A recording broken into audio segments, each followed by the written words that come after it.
అదే RTV app వార్తల్ని క్షణాల్లో చదివే అవకాశం ఉంటుంది. ఒక న్యూస్ పేపర్, ఒక టెలివిజన్ ఛానల్ మీ చేతుల్లో ఎప్పుడూ ఉంటాయి. నిన్న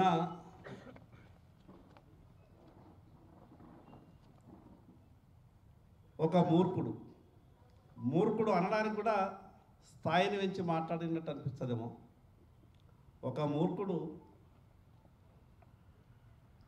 పాయల్ శంకర్ ఏమేమి కబ్జా చేసిండో ఆదిలాబాద్ ప్రజలకు నేను చెప్తున్నా అని చెప్పి ప్రెస్ మీట్ పెట్టిండు.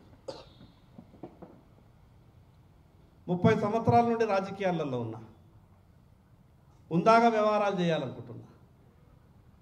చాలా గొప్ప గొప్పలు ఆదిలాబాద్కు నాయకత్వం వహించారు. స్వర్గీయ రామచంద్రారెడ్డి గారు, స్వర్గీయ వామన్ రెడ్డి గారు.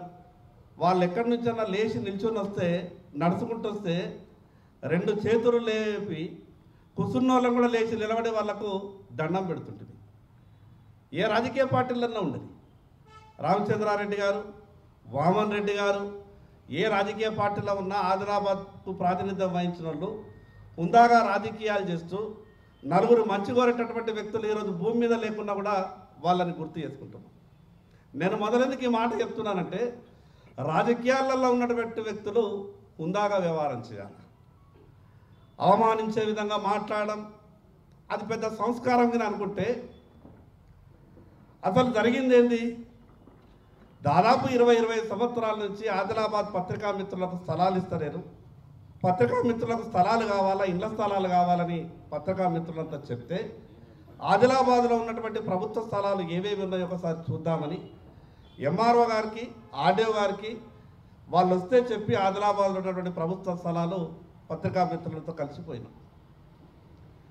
ఏ ప్రభుత్వ స్థలాలు ఉన్నాయని పత్రికా మిత్రుల సాక్షిగా కలిసి నేను చూస్తే, దానికి ఏదో ఒకటి మాట్లాడి ఎవరో వచ్చిందని పాయల్ శంకర్ భూములు కబ్జా చేస్తున్నాడని, నీ సంగతి, పాయల్ శంకర్ సంగతి, మీ తాత సంగతి చూస్తామని అవమానపరిచే విధంగా మాట్లాడినటువంటి వీడియోలు నా దగ్గరికి కూడా వచ్చినాయి. సరే, నేను అనుకున్నా దాని మీద ఏదో పిచ్చోడు మాట్లాడితే దానికి నేను ఎందుకు రియాక్ట్ కావాలని నేను అనుకున్నా. వాడు ఏం మాట్లాడంటే, ఆదిలాబాద్లో నా ఇల్లు తప్ప ఉన్నటువంటి భూములన్నీ కూడా పాయల్ శంకర్ కబ్జా చేసినటువంటి భూములు, సర్వే నంబర్లని, ప్లాట్లని రకరకాలుగా మాట్లాడాడు. అసలు ఆ మూర్ఖునికి తెలవాల. నా అల్లుడి గురించి మాట్లాడేటప్పుడు నువ్వు చెడ్డీలు వేసుకోకన్నా ముందు నా అల్లుడి తండ్రి కలిసాడు ఆఫీసర్. నా అల్లుడికి ఉన్నటువంటి ఆస్తులు ఎక్కడైనా అక్రమం అని తేలితే, ఆ రోజు ఆదిలాబాద్నే డైనమిక్ కలెక్టర్గా పేరు తెచ్చుకున్నటువంటి అహ్మద్ బాబు సమక్షంలో ఇచ్చినటువంటి ఎన్ఓసి ద్వారా నా అల్లుడు భూమి కొనుగోలు చేశాడు.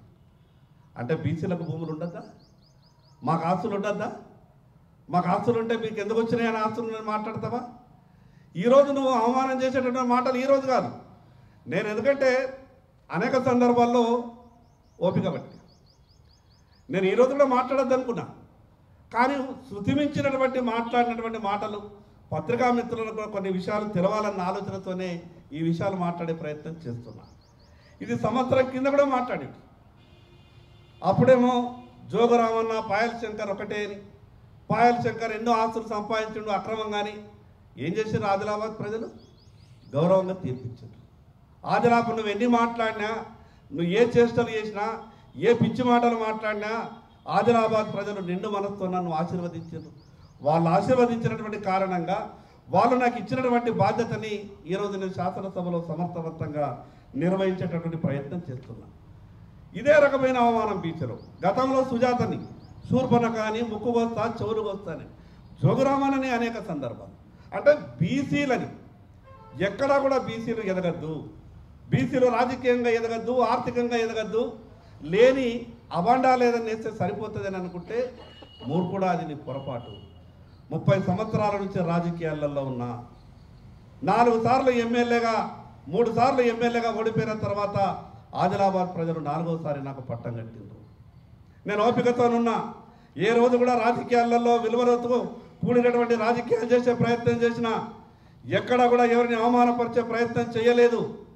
ఉందాగా ఉండే వ్యవహారం చేసినా. కానీ ఈ రకంగా నేను మాట్లాడలేనా? నా దగ్గర ఉన్నది సమాచారం.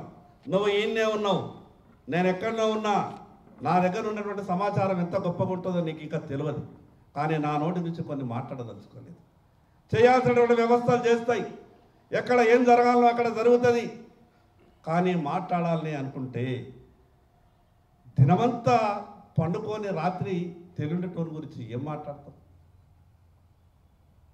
రాజకీయ నాయకుడు 2 సంవత్సరాలకి ఇంత ఓపిక నశించి మాట్లాడితే ఎట్లా?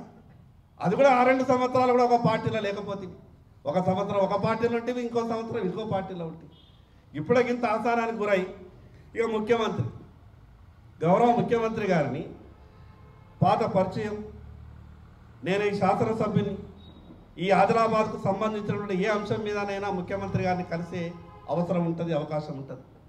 నేను ముఖ్యమంత్రి గారిని కలిసినటువంటి సందర్భంలో నా ఆదిలాబాద్ మున్సిపాలిటీకి 11 కోట్ల రూపాయలు ఎమర్జెన్సీ అర్జెంట్ కావాలంటే యుద్ధ ప్రాతిపదిక మీద మంజూరు చేశాడు. నేను ధన్యవాదాలు చెప్పడం తప్ప, ఈ జిల్లా మంత్రి సీతక్క కొన్ని విషయాలు చెప్తే పాజిటివ్ స్పందించి పరిష్కరించే ప్రయత్నం చేసింది.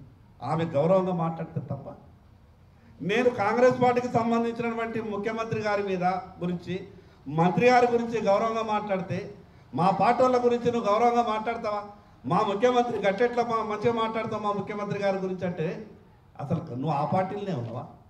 నీ పార్టీ వాళ్ళ గౌరవం మంచి చేస్తే దాన్ని మంచి అంటే ఇక కాంగ్రెస్ పార్టీలకు వచ్చేటటువంటి అవకాశం కనిపిస్తున్నదంటే ఆదిలాబాద్ ప్రజలకు తెలుసు కదా.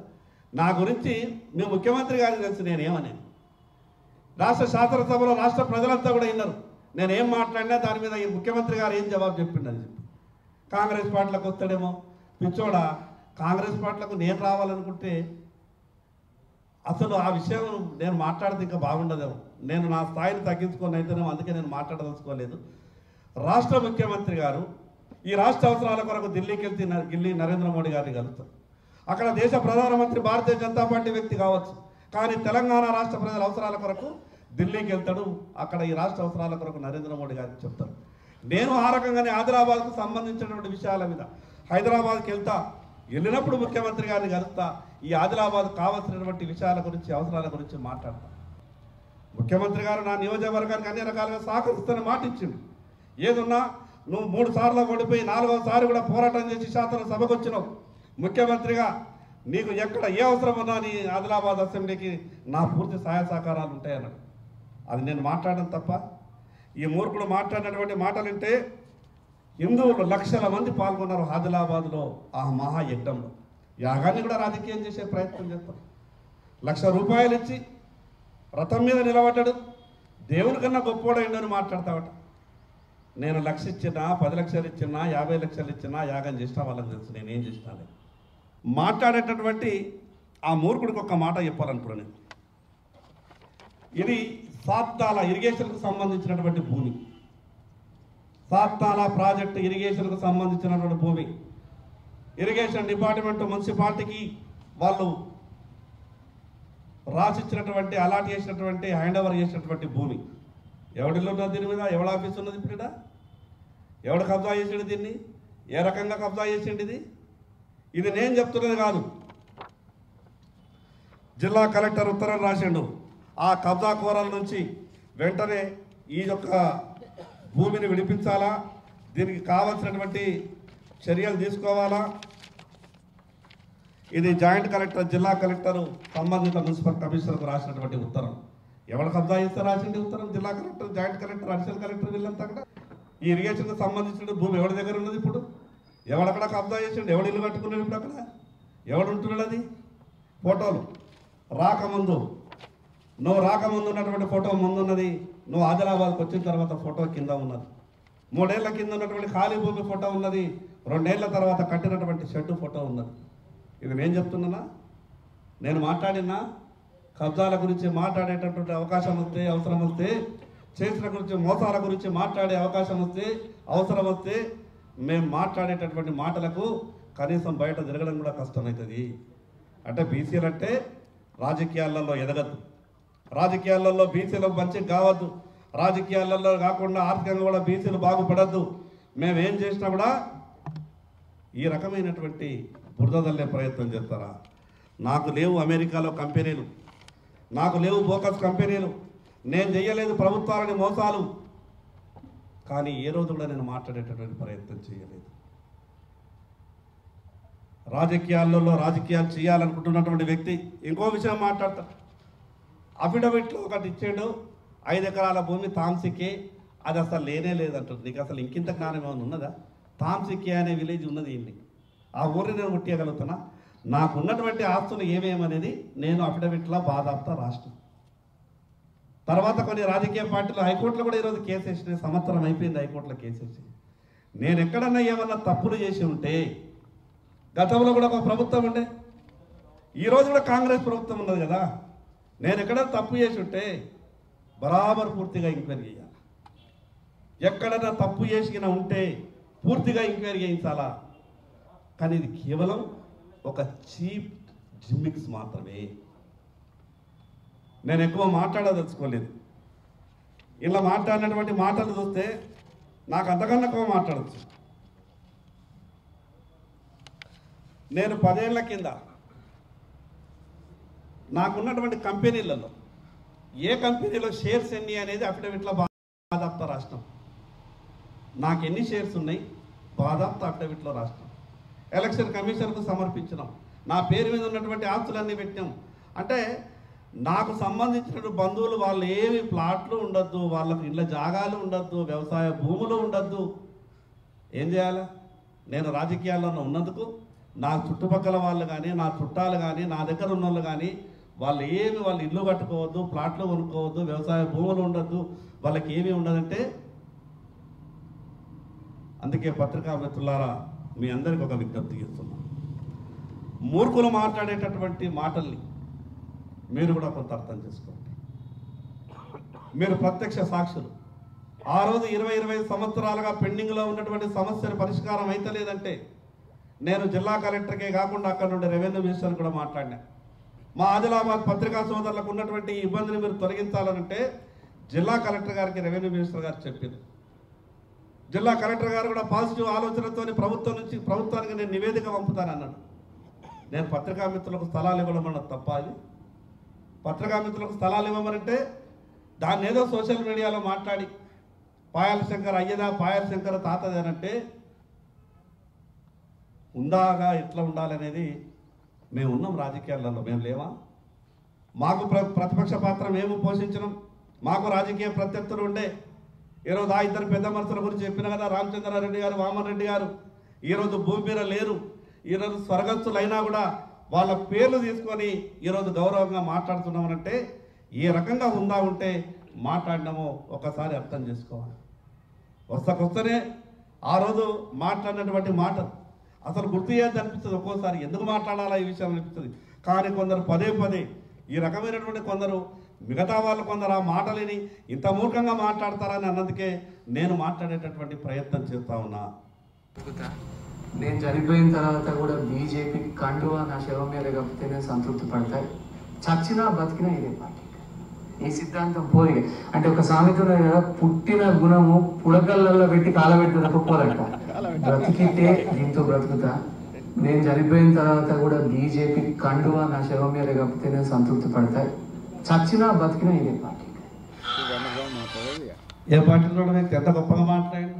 నేను అందుకే మాట్లాడేటప్పుడు కొంత హుందాతనంగా మాట్లాడే ప్రయత్నం చేయాలి. 30 సంవత్సరాలుగా రాజకీయాలలో ఉన్నాం. ప్రత్యర్థి వ్యక్తిని ఎక్కడా కూడా మనసు బాధ పెట్టే విధంగా మాట్లాడలేదు. నేను నిండు శాసనసభలో ఈరోజు మంచిగా మాట్లాడేటటువంటి ప్రయత్నం చేస్తున్నా. నేనేదో సాటుగా మాట్లాడతలేదు. నా సమస్యలు, నా ఆదిలాబాద్ ప్రజల సమస్యలు చెప్తూ మంచి చేస్తే మంచి అంటున్నా, చెడు చేస్తే చెడు అంటున్నా. కానీ దాన్ని చూసి రాజకీయంగా ఏదో బురద దల్లాల అసలు ఈ మాటలు మాట్లాడేది ఇలా కొత్త కాదు. 2023 ఎన్నికల కన్నా ముందు అనేక సందర్భాల్లో మాట్లాడింది. కానీ నేను ఏ రోజు రియాక్ట్ కాలేదు. ఈరోజు కూడా రియాక్ట్ కావద్దని అనుకున్నా. కానీ కార్యకర్తలంతా పదే విపరీతమైనటువంటి అవమానపరిచే విధంగా మాట్లాడారు. కాబట్టి మీరు ఒకసారి స్పందించాల్సిందే. స్పందించకుంటే కరెక్ట్ కాదు. మేమైతే మాట్లాడుతున్నాం, కానీ మా అందరికీ బాధ అనిపిస్తూ ఉన్నది. ఈ రకంగా అవమానపరిచేందుకు మీరు మాట్లాడాలనంటేనే నేను ఈ పత్రికా సమావేశం పెట్టి మాట్లాడేటటువంటి ప్రయత్నం చేస్తాను. మరిన్ని వీడియోస్ కోసం ఛానల్ ని సబ్స్క్రైబ్ చేయండి. లేటెస్ట్ అప్డేట్స్ కోసం వాట్సాప్ ఛానల్ ని ఫాలో చేయండి. అండ్ లింక్ డిస్క్రిప్షన్ లో ఉంది.